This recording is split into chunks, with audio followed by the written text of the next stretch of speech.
my island in the sun, no. My island home, my island home. Let me tell you about where I'm from, my island in the sun, no. Ready for this? Well, we actually did it. 18 days, 2 countries, 3 regions, and 5 50-pound hockey bags full of stuff to bring back to Monashi. 5 bags that contained exactly 0 socks for me and approximately a year's worth of charging cables. Actual brag moment for Mojo. Last season, she lost 40 pounds living on Monashi, and that's why we had to bring back all this bag work. In season 1, we started off sailing with 6 people we didn't know in Croatia who invited us through our channel. We flew back and sailed the Caribbean, ending off the season by jetting to Nova Scotia, Nantucket, Salem, For Halloween. and Maine. Again, places we've never been before, and some people that we only knew through our channel. While the locations were amazing, the best part was the people, viewers, hosts, and new friends. Lisa and Colin, George and June, Mark and Elaine, you all made those 18 days unforgettable. And importantly, we were not locked in a dungeon or chopped up into chump. But season 2 is going to be different, as we're making videos with a purpose, with you in mind, not just a channel for family and friends, as it originally started out. That's because 11 months, 12 days in, we were informed through YouTube that we are at the top 42% in the world of YouTube channels viewed. Not just sailing channels, but all channels. Who would have guessed? Definitely not me, as that was never our intention. So how will this year be different? This season we head to different islands, new anchorages, and go deeper into the Caribbean than we've gone before. We're also signing up for an intense offshore course with the Maritime School of the West Indies, basically the boat version of boot camp. We're preparing for a possible longer crossing next year, which means training, practice, and a bit more bravery. Is that even possible? Monashi is also getting a refit, new standing rigging. Because the old rigging has seen more sunsets than we have. We're supposed to change it out every 10 to 12 years. Many insurance companies even require it changed every 10 years. And we'll finally add a spinnaker for long downwind sailing. Which we will, with hilarious consistency, I'm sure, try to fly like a bedsheet and fail gloriously the first few times. We're trying to decide on a parasailer or an asymmetrical one on a furler, so let us know your thoughts in the comments below. Finally, this season we'll have 3 sets of viewers and friends joining us on board. So expect organized chaos, good food, and the occasional show of heroism. Attempted, I give you that. Alright, the part you've been messaging us about, a proper tour of Monashi. It's about time. We've been living on her for a while now, and we'll show you why this boat is good for us. With a modest budget for a catamaran, As far as cats go. it will not break the bank. No, people have been predicting a price drop in the used market for about 6 years now. That's not come. In fact, with tariffs imposed, they may be creeping up, as most cats are not built in the USA. Monashi is a 2018 Leopard 40 with the specs of length overall is 39 feet 34 inches. 11.99 meters. Her beam is 22 feet 5 inches. 6.72 meters. And max draft is 4 feet 10 inches. 1.25 meters, so we can get in real shallow where others can't. Her mast height is 63 feet 10 inches. Or 19.45 meters, so she can go under the bridges of the intercoastal waterway of the United States, which is a bonus. Sail area is roughly 1,032 square feet. 95.87 meters. Main sail plus Genoa, which gives us good power for long passages. Her weight is 20,591 pounds. 9,340 kilograms. Engines, 2 Yanmar 3YM30AEs at a horsepower of 29. Fuel capacity are 295 gallons. At 360 liters. Freshwater capacity are 206 gallon tanks. 780 liters. We have 3 cabins, 2 heads. Both saltwater. Trust me, you'll want at least one of them being a saltwater. Seating capacity is 12. Now that's a party. Comfortably 6. Real comfortable 4. Yes, you are an only child. Shock, right people? She's a true 40-footer in all the good ways. Roomy, stable, and surprisingly nimble for her size. What I like is she can be handled at sea by 1 person if need be. 2 is real easy though. And now on to our actual tour. This is the saloon area. So it is 15.7 by 11.9, so very spacious. Importantly, 6'7" for some of us who are 6'4". Over here, We have the freezer and fridge that come with the boat that nobody really likes. It ices up a lot, bit of a hassle, but it's functional, so we still have it. This is all of our gauges in here. So all of the switches and air conditioning. Stereo. Exactly. Over here there is a TV we've never actually used. One of our hanging baskets that we use for fruit, shelving area here, and then our pantry spice cabinet in here. When things want to get spicy, right? And then here we have the main galley area, cooking, cleaning, that sort of thing. So we have propane oven, and then 3 propane burners, and we have an induction stovetop that we use a lot. So we like the redundancy of having both electric and propane. Our ice cube maker that was a purchase last season and has just been wonderful. And then just different appliances up here, sink, cabinetry, storage, garbage, and then this is where we dry our dishes. Because God likes to dry them, not me. And down here we have under the floor storage cabinets. So these are quite big and great for larger pantry items and beverages and all sorts of just extra storage for food. Conveniently located all beside one another. That's the best one. That's for like beer and other such drinks. Over here is the nav station area. It's also where we have our Dometic. So this was also a season 2 purchase that has been amazing. We got the dual zone 1. So on one side, it's a fridge that's used to store all of our dairy and milk and things that we can know that it's a constant temperature. And then this side is our deep freeze, which works beautifully. Over here, we've added a couple baskets for just essentials for sunscreen, which we always use every single day, so easy to grab. And over here, a bit of a charging station, similar to the other side, a little bit more shelving, another hanging basket. That I added. And then importantly, way over here, only when guests come, our liquor cabinet, which the monkey and the duck protect.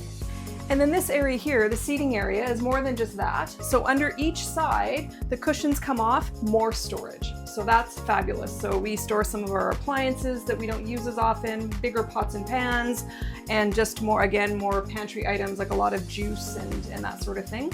And then this table actually lowers to become a bed.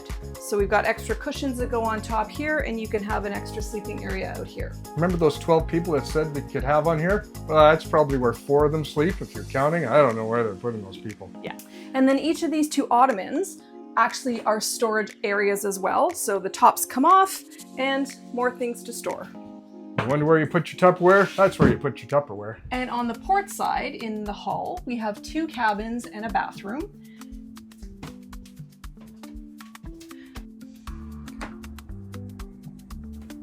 Which currently holds our medical bag and microwave down below. Hey there. So yes, in theory, we could have 2 sets of guests stay in here on this side. However, it's more comfortable and easier when we just have 1 set of guests because the forward cabin provides us a lot of storage opportunities for tools and toys and that sort of thing. And yes, let's remember everybody, he is an only child, likes his space. So even though we have the 2 cabins, we really only have 1 set of guests on the boat at a time. Really? So this front sleeping berth is 7 feet by 5'2", with another little point in front where you could shove a small child or people that you want to smuggle that is just about 3 feet wide by 6 feet long. Conversely, the aft cabins are 6'8" by 5'2", so way more space. So Monashee is known as an owner's version of a catamaran. And so instead of having 2 cabins in each hull, we actually have 2 cabins on the port side that you just saw, but then on the starboard side, we have the owner's version, which is 1 cabin in the back. Same measurements as the other side, so just shy of being a queen-size bed. Yeah, a little bit more storage over here, along here, and then what's considered to be an ensuite bathroom area. Yeah, but back over here for a minute.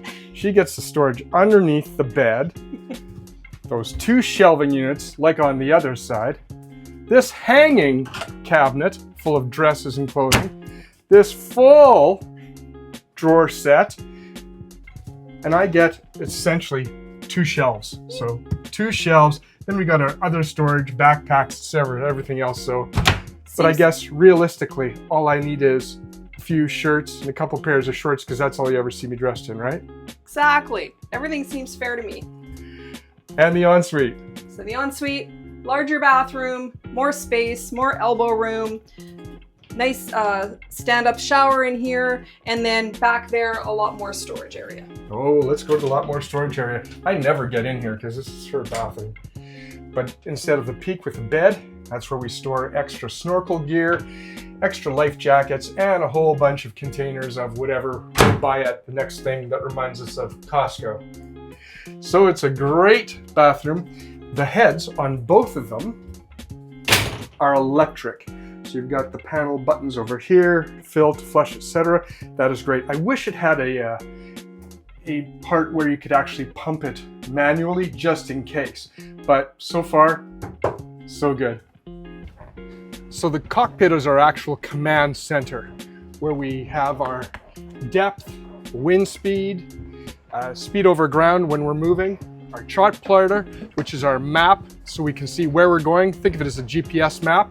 And then our autopilot, very important because you don't want to be steering by hand this whole time. The 2 independent engine gauges, some hazard warnings, amp setting, and fuel gauges right here. What I really like is because of the setup, all of the sheets and halyards come to one location, so one person can technically run the boat themselves. It's always easier with 2, but when everything returns right to the cockpit, it's so simple.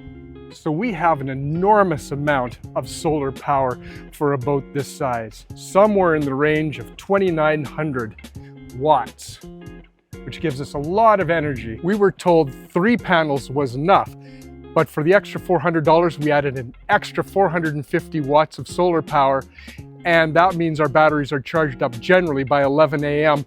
every sunny day, or 1 o'clock in the afternoon if it's a cloudy day like today. To go along with the solar is about 1,920 amp hours of battery life, over 8 batteries. Some will cringe that we didn't go lithium. Cringe away, because I want to see more history before I do it and have the insurance companies agree with me. So in the stern of the boat, we also have this seating area. They say for 8, again, comfortably for 6. Storage lockers under here for snorkels, shoes, masks. This storage locker, which the new Leopards do not have, is for the propane tanks. Very handy.